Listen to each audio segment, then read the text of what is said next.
ला एक में सट गई ला ला छोरा वाले के ऊपर से हाथ ला अब दोनों सामान सट गई ला।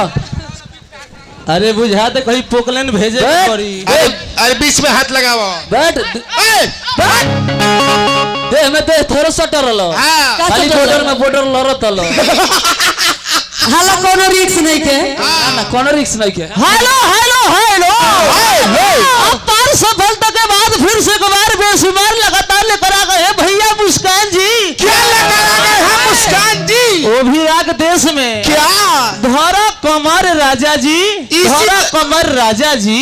इसी तरह बंठा भोजन सुनने के लिए 1 से 100 तक कच दबाते रहिए।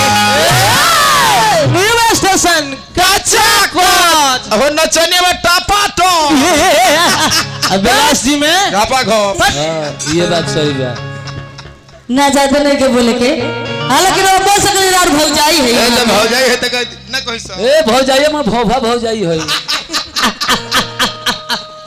वाह बेटी वाह क्या गाय से क्या बजाई से अच्छा तना गाय से ना उतना कौन डोलाई से कहत रे इतना काहे तू मोटा तारू कहत ने कहे तो चक्कर भल जाता है। हवा बनतनी हवा ही जा काम ना करी ये खेल का मैदान है कोई अखाड़ा नहीं अभी तक किसी ने किसी को पछाड़ा नहीं। ये खेल का मैदान है कोई अखाड़ा नहीं अभी तक किसी ने किसी को पछाड़ा नहीं। पूजा पांडे जहाँ झंडा गाड़ देती है आज तक किसी ने उखाड़ा नहीं।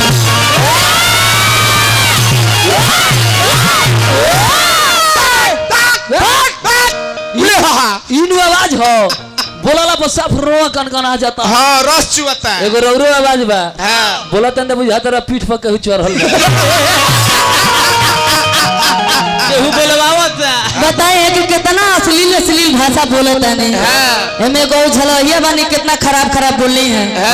दू गोला तो हमारा से तेरे तिवारी जी लोग कहे ला जाता नहीं बोल दे जी कदी बोले के बोली बाकी नीमन बात बोली नीमन बात बोली हंसे वाला रौरा बोली बाकी झलवैया बहुत फालतू बोले बारे आ कितना ही खराब इशारा करत हो जा बगल में माता बहन लोग बैठल है। बताइए है अंगुली से इशारा करते रहे ना ओंग ना करे के हंसे वाला बात बोला भाई। हालांकि ये जगह करोरा मानी कि कोई जैसे जूता उठा कर रौरा के मरला सना ना तो कुछ देर बाद हम मरबो करी लो ना पानी से रोक लम सो। ए महाराज झूठ से झगड़ा करले बा झगड़ा बड़ा के का होई जी अपने देख के चलो तो करा के चला के का होई जे झूठ से झगड़ा करले बा झगड़ा बड़ा के का होई जी अपने देख के चलो तो करा के चला के का होई ए महाराज ले कहिए सोड़नी और के मौका ये कइले बा हमरा के लम्हर हथियार मेरा के का हथियार दियाई बाकी हथियार वहां का चलाएम ना हथियार उलीट के वही पे बैठ जा मारा के पाकिस्तान में तो मार ली हिंदुस्तान में गीत संगीत में लागे के बाद दू गोला का मतलब ये भल के दिल के बात न